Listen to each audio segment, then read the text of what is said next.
How does a company of mostly male engineers start talking about their feelings? I'm Chester Elton, and this is my co-author and dear friend, Adrian Gostick. Well, thanks, Chess. Yeah, getting people in any culture to open up can be challenging, let alone when you have a workforce where people are almost always on site, away from the office. We hope the time you spend with us today will help reduce the stigma of anxiety at work and in your personal life. And with us today is our new friend, Ruth Pott, head of Workplace Wellbeing at B.A.M. She oversees the well-being for this construction and civil engineering company with 6,500 people in the UK and Ireland. B.A.M. has many of its employees working on temporary sites across the country. We're excited to learn how she's helping build resilience in her workforce. Welcome to the show, Ruth. We're delighted to have you on the podcast. I'm delighted to be here. Thank you so much for inviting me. Well, to start, Ruth, we want you to talk a little bit about what work wellness is.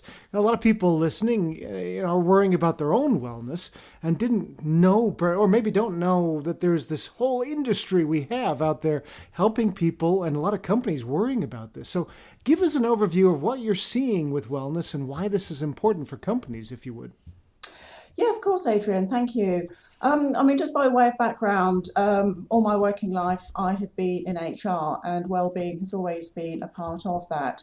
But I guess it was about 6-7 years ago that we started seeing a change from wellbeing managed in a very reactive way to being managed in a very positive, proactive way. Why are we looking at wellbeing? Why is it important? I firmly and genuinely believe it's a life skill. Everybody has health, everybody has mental health, and for large numbers of people, actually their health isn't great, whether it's their physical health, and particularly their mental health.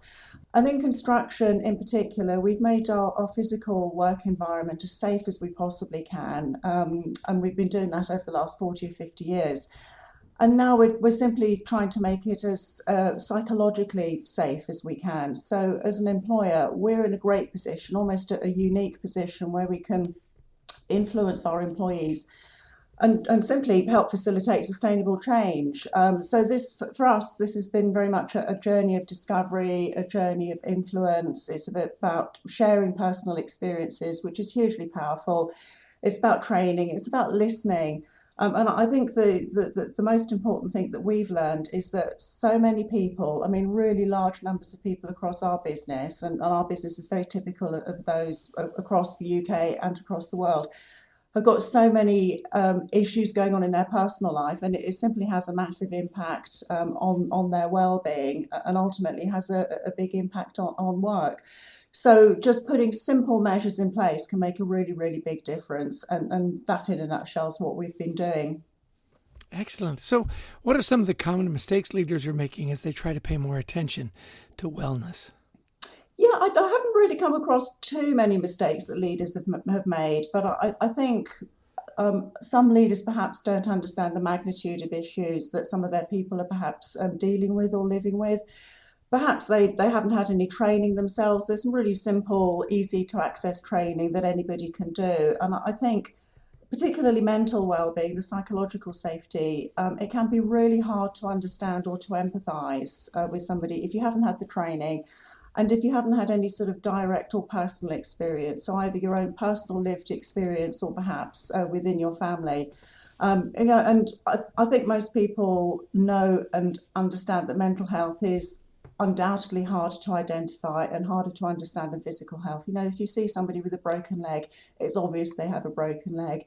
Right. If somebody's undergoing cancer treatment, it's often quite obvious they're undergoing cancer treatment, and they can have an awful lot of sympathy and understanding from individuals. But when they say that they're suffering from anxiety or from depression or they have bipolar, it can be really hard for other people to really get their head around that. So I think what we need to do is simply know a little bit more about it, think a little bit more intelligently about it, and speak a lot more compassionately about it. One example I picked up just reading earlier in the week is most people would recognise that the signs of a heart attack, and they would know how to administer simple first aid without being any kind of cardiac surgeon or doctor. And that may well save somebody's life. And actually, if you think of the analogy of the brain simply being another organ, just like the heart, it's actually quite easy to recognise the most simple signs of mental distress, and that person may need to seek professional support. And you can provide them with some help without actually being a psychiatrist. And of course, that in turn may well help save somebody's life as well. So you don't I think a mistake that's often made is that you need to be an expert, or you need to be diagnosing conditions, which clearly you don't. It's just asking a few very simple questions. And I think when you're talking about suicide, and suicide's a huge issue in our sector and indeed in our business, and I think just having the confidence to talk to somebody who's in crisis. A common mistake that's made is that by using the word suicide, you might think that may make the situation worse, when of course the complete opposite is true.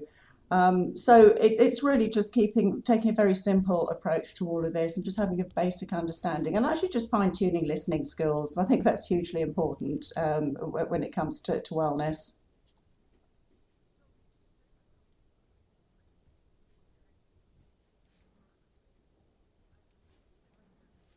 We know the signs of heart attack, and even though we're not heart surgeons, we can see that. What are a couple of things that leaders should be looking for when you see, depression or anxiety getting into that danger zone? I think the easiest signs to recognise are just changes in people's behaviour. So that can be their general demeanour. It can be the way they look physically. They may look tired. They may come in with an unironed shirt because they've slept in a shirt overnight, or they just haven't bothered. They may not have washed their hair. They just look strange. They may be socially withdrawn, so they're not as engaging in meetings or with office chat and banter as they may otherwise have been. They may be late for work. They may be leaving early. They may be making mistakes, or just not concentrating, or making decisions. Now, there can be any number of reasons why those things can happen, but those are the kind of behaviours or changes in behaviour that can lead somebody to just go and have a conversation and just, how are you? How are you really? How are things at home? I've noticed that you seem to be struggling. You're looking really tired. Is there anything we can do to help you? So it is as simple as that. And it's just thinking about how to ask those questions, and just how to deal with the responses, so that if somebody says, no, I'm fine, but you're still concerned about them, you can follow it up. And equally, if they say, oh my goodness, my life is just in free fall at the moment, and I really don't know how to deal with all of this, having the confidence to just know where you can signpost them to, where you may be able to get some help for them. Sometimes it is as simple as just listening to somebody and caring about them. That can make a huge difference, that somebody from work has actually noticed a change in you. That can be immensely powerful just on its own. And I love you're doing that. I love you're giving training to your managers, to your people, to be able to spot somebody in distress. What else are you doing at B.A.M? We love the idea of the well-being rooms that we read about. So tell us some other things that you're doing that have worked. Okay, let's start with the wellbeing rooms. I'd love to say they were an idea of mine, but they really weren't. One of my colleagues created these about 5 years ago. So the wellbeing room is simply a room that's created in any kind of office or site situation.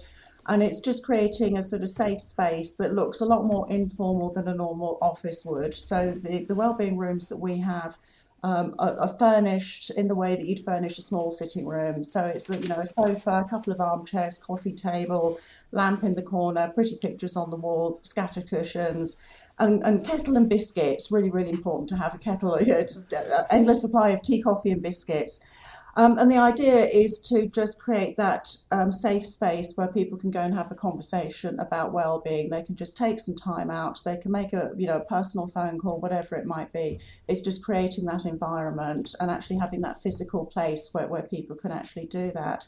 It's been hugely well received. When this was trialled back in 2019, we were truly stunned at the volume of people who came through and used that room in the 3-month trial that was run. The volume of conversations those people had, because many came in for more than one conversation, and the nature of those conversations. And the one theme that really came out of that was how many people were affected by suicide in some way. So that was either employees feeling suicidal, they'd attempted suicide, they were really worried about somebody at home who was feeling suicidal or who had attempted suicide, they'd been bereaved by suicide. If you've got any of that going on at home, you're never going to be able to concentrate properly at work.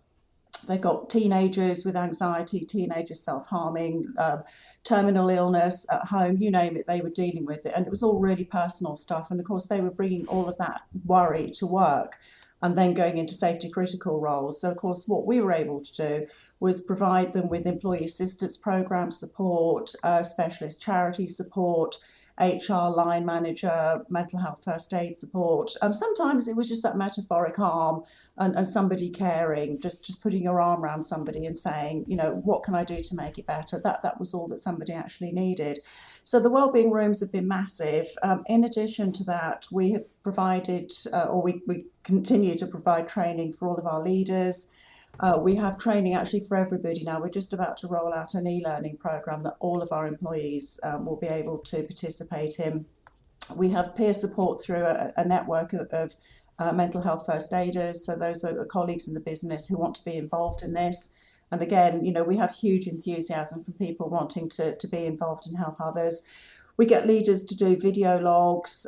We have constant messages that we're putting out there. We very much promote this as a life skill, and that it's not just for employees, it's for our supply chain, but it's also come and learn something, because even if you personally, as an employee of B.A.M, don't suffer from this particular condition or this ailment or this illness, the likelihood is you'll come across somebody within your family, your friendship network, your colleagues, or when it's things such as suicide, members of the public, which actually for us is a shockingly common occurrence because of the nature of the work that we do working on railways, highways and waterways. Our staff often encounter members of the public in a suicide situation, so they have to intervene. We have physical activity events. So our HR team created the B.A.M-a-thon event, which is an annual running, cycling, walking or swimming event that we run through for the month of June with a really high level of engagement there. We very much focus on sort of behavioural insights. So really just trying to get people to think about making sustainable change, but providing them with the tips on just making really small changes so that they, if they're wanting to get fit, they don't give up after 2 weeks. If they're wanting to improve their diet or improve their relationship with alcohol, that they have a program that they can follow and know the kind of changes that they need to make so that they can make sustainable change, and just really helping people just take ownership of their health and their well-being. And we often talk about work-life balance. I've started talking about work-life harmony. Because I think that just fits better with where we're trying to take this now. So a huge number of events, programs, initiatives, it's constant. And we're always trying to make the links between physical well-being and mental health and mental well-being, because the two they're just, you can't have one without the other. And obviously social well-being, financial well-being, particularly financial well-being at the moment for obvious reasons, hugely important. And they're all interlinked, and it's just making sure that people really understand the interdependencies of these. So it's a huge program that we have underway. So the B.A.M-a-thon, that sounds like a wonderful event. Sounds almost like Marvel Studios kind of thing, B.A.M-a-thon. So clearly you've got senior management that has bought into this, right? You've got all these events, you've got the training and so on. How did you make the case that this was tied to engagement and productivity? And was there that moment where senior leadership really got it? Or has it always been this way? Because so many companies come to us and say, look, we know it's really important. We know we need good mental health. We know that work-life harmony, and I love the way you position that. How did you get to the point where they said, yeah, by the way, Ruth, do the B.A.M-a-thon, do the marathon, do the rooms? How did you get them to convert? I'd love to say I've been hugely influential here, but actually I've been pushing at an open door on all of this. Our leadership absolutely get it. And there were 2-3 things that happened back in 2016. The catalyst for this was a big survey that we did that indicated that stress was a problem for a fair number of people, and it was a very significant problem for a very small number of people. And that was really where our then chief executive said, we need to do something about this. He'd also been to a meeting with Unilever, and at that point in time, they was about 6 years into their wellbeing journey, and he was so impressed with what they were doing and the impact it was having.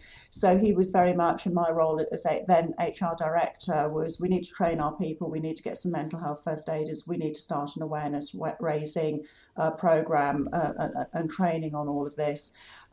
So we also then started realizing, we got all of that set up, and then as we've, part of our learning has been that there's huge influence between poor mental health and wellbeing and safety.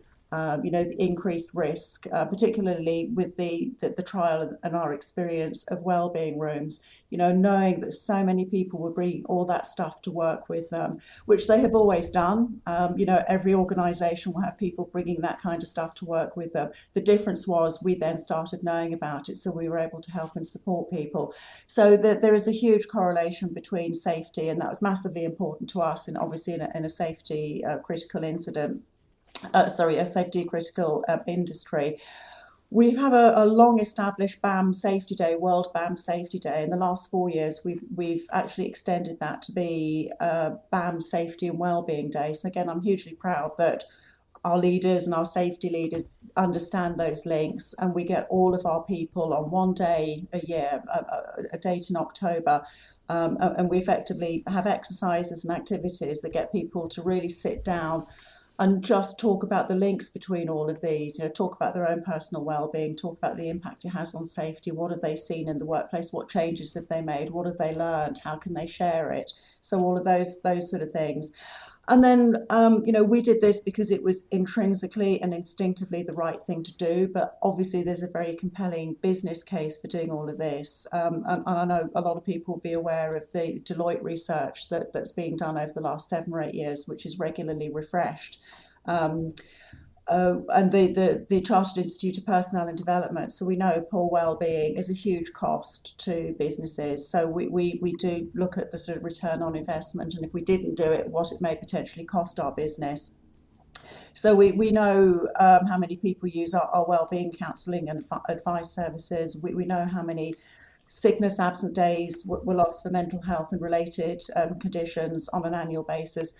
We know we've had a number of suicide interventions and incidents last year. Some of those were involving our employees. Some were our employees and members of the public, as I just described. But we also know that we do still have people leaving our business because we have issues with work deadlines and pressures. We have stress at work issues. We still have work-life balance, or now work-life harmony issues. And flexible working, much as we try to promote it, it's still not working for everybody.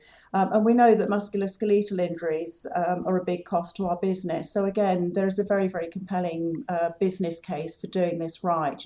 A relatively small investment in looking after well-being and doing it properly pays massive dividends, and staff hugely appreciate it. Our people do tell us they really like working for an organisation that genuinely looks after the well-being of its people. Yeah, it's the leaders absolutely get it. They fully support all that we're doing here. Well, this has been great learning about what you're doing with B.A.M. How do people learn more about you, Ruth, and about B.A.M? You can find details about B.A.M. Obviously, do the 3 Ws with BAM.com or BAM.co.uk. We are becoming, or have become, B.A.M UK and Ireland. We are part of the Royal B.A.M Group. So about 6,500 employees in the UK and Ireland, around about 14,500 globally. Although that's predominantly in the Netherlands. We're part of the Royal Dutch Group. And if anybody wanted to contact me personally, you can find me on LinkedIn. And we do actually have a PDF on how to create a wellbeing room and create more wellbeing spaces in even the smallest of organisations. One example is a container that was converted on a rail site. So we have some fabulous examples. But I'd be very happy to share that with anybody who'd like to look at how to create one.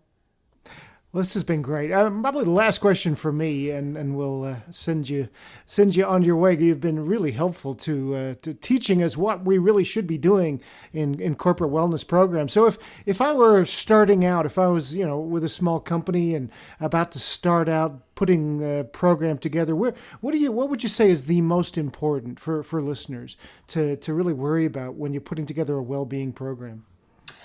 I think just start small and keep it simple. Find a senior advocate to sponsor and support it. Look at the huge amount of free resource that's actually out there. If you belong to a trade association, whether it's in the US or in the UK, there are charities and trade associations with all kinds of free information. There are some free online mental health training programs and suicide awareness programs. If you just look online, you can get access to some of those. Get some mental health first aiders trained and actually just start talking about it. The most simple thing you can do is just care about your employees, know your employees, and just ask them what's going on in their personal life. Ask them how they are and how they are really. And that can make a huge, huge difference. Excellent. So, we're always interested in personal regimens and rituals. So, Ruth, you're head of wellness. What are some of the personal things that you do to stay in work-life harmony and stay well? Yeah, I do a few things, Chester. I've become a bit of a gym bunny. I do live and breathe well-being, genuinely. So I do a mix of high-intensity training, Pilates and spin classes. And when I'm not in the gym, I'm walking around the block here with or without the dog. I sit in my dining room, so my work office. I have a bird feeder in my eye line and literally some flowers in the garden. Just at the weekend, I planted some that were very specifically in my eye line.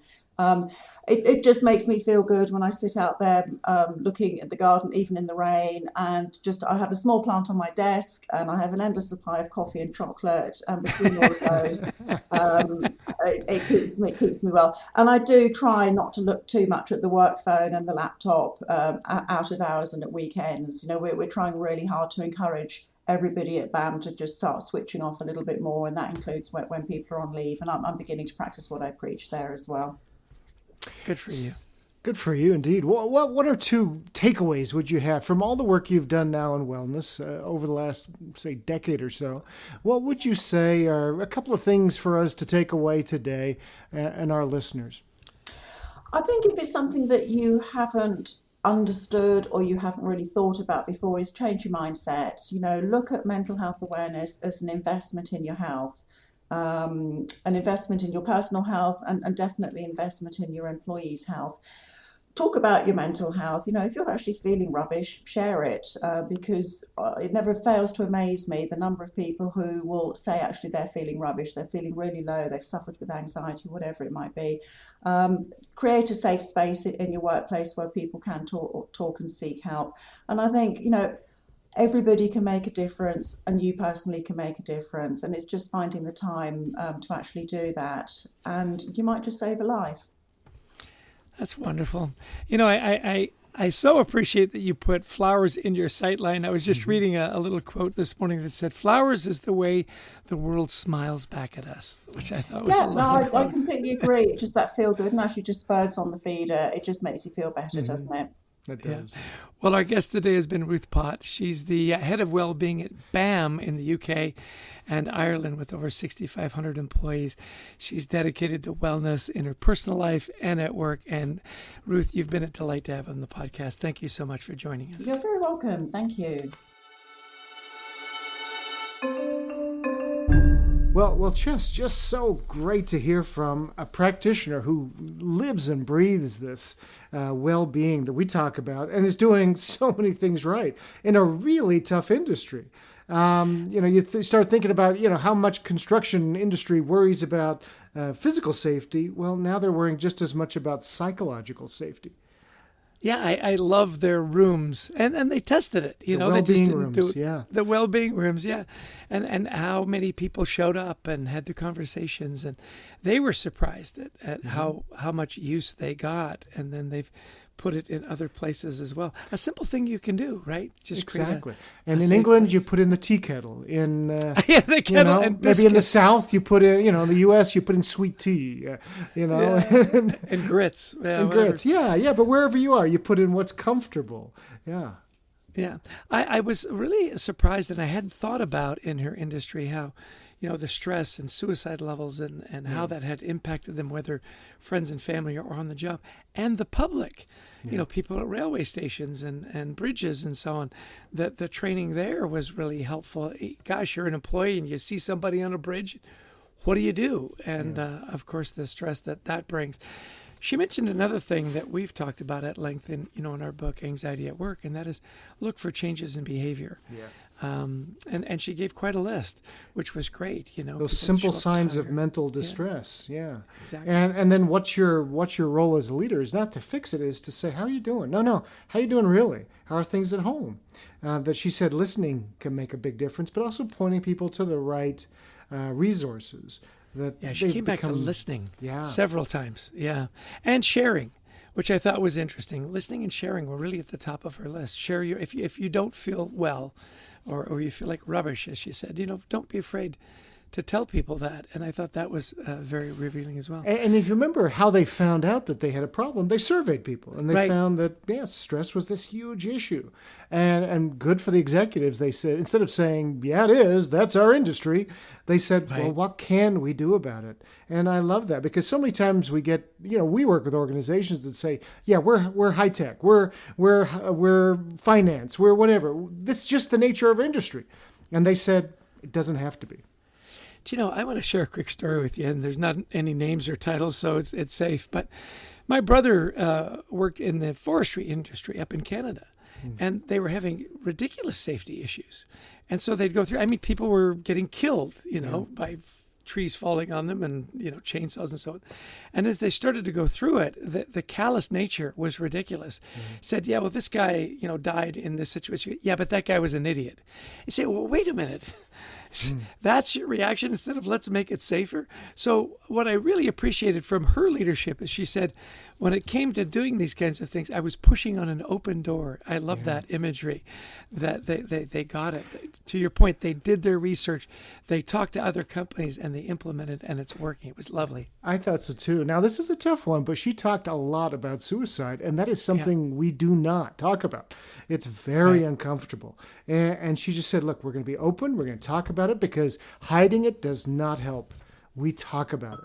And I thought, good for them that they're in a very tough industry, that they're either seeing their people that are facing it or they're coming in contact with it, that they're not going to shy from these tough issues. So exciting to see a company that really gets this in a really tough industry. Right. Well, those were my takeaways. Again, Ruth was a wonderful guest. You can find out more about her by following her on LinkedIn and certainly going to bam.com.co.uk. She had a couple there, Yeah. And easy to find. But the thing is, look for organizations as you're working. Look for organizations that are accepting and embracing of mental health. And also build oases within the places that you work, that people, as she said, can have a safe place to work. So we want to thank Ruth for being with us today. Big thanks to our producer, Brent Klein, to Christy Lawrence, who helps us find such amazing guests, and to all of you who have listened in. Yeah, and if you like the podcast, please share it with friends and family. We'd love you to visit thecultureworks.com for some free resources to help you and your team and your culture thrive. We also love speaking, so if you're looking for a good virtual speaker or a keynote speaker on the topics of culture, teamwork, resilience, please give us a call, and we'd love to speak at your event. And then I think there's a book that you usually promote. There is a book, yes. It's called, The Anxiety at Work. There we go. Yeah, great book, best-selling book. Yes, Chester and I, you're probably wondering, was it a bestseller? Chester and I wouldn't want to, pat ourselves on the back, but yes, it was. Yes, so, So, listen, have a great week. Tune in again. We drop our podcast every Wednesday. We hope you have a week full of joy and gratitude and, most of all, good mental health. Take care.